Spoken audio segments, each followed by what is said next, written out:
Baie julle, ek wil sommer net 'n kort boodskap met elkeen van julle deel vandag en baie keer dan kyk ons terug na ons verlede of die goeie ou dae of baie keer by 'n braai of so, dan sal ons gesels daaroor en praat daaroor.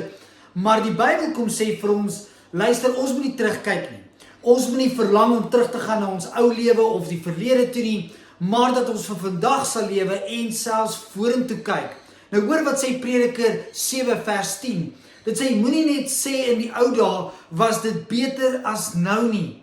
Dit is nie uit wysheid dat 'n mens so sê nie.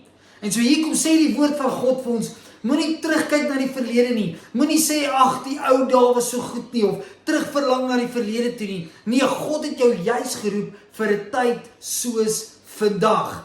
En in Genesis 19, dan sien ons Lot se vrou ook. Sy het teruggekyk nadat God gesê het, moenie terugkyk na Sodom en Gomorra nie. Ek gaan dit vernietig, kyk vorentoe, want God beplan hierdie toekoms vir hulle. En daar gaan sy en sy kyk terug. En as jy gaan na die oorspronklike Grieks toe, dan praat dit nie net van sy teruggekyk soos wat ons sal dink fisies nie, maar sy terug verlang. Sy het eintlik die begeerte gehad om weer na daardie lewe terug te keer. En dan sien ons sy verander in 'n soutpilaar. Sy word vasgevang en sy word vasgeval in daardie plek waar sy is en sy mis uit op dit wat God vir haar beplan het. En so wil ek jou kom bemoedig vandag, moenie terugkyk nie. Hoor wat sê die woord ook vir ons hier in Filippense 3 vers 13 en 14. Dit sê, broers, ek verbeel my nie dat ek dit alles al het nie, maar een ding doen ek.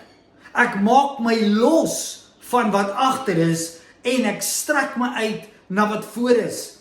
Ek span my in om by die wenstreep te kom sodat ek die hemelse prys kan behaal waartoe God my geroep het in Jesus Christus. En dan sê hy ook hierso, ons almal wat geestelik volwasse is, moet hierdie gesindheid hê. En so wil ek jou kom bemoedig vandag. Moenie terugkyk nie. Ek sluit af met hierdie kort illustrasie weer eens.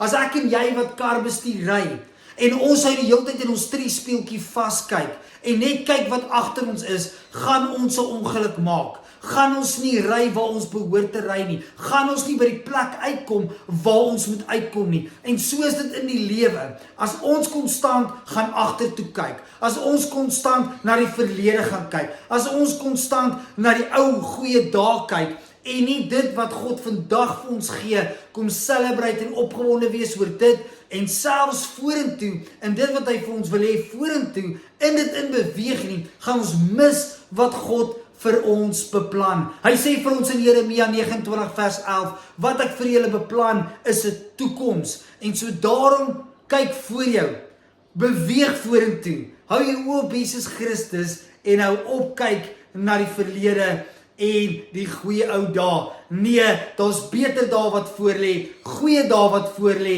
blessings wat voor lê, en met God is alles moontlik vorentoe. So mag julle bemoedig word, kyk vorentoe vandag. Blessings vir julle.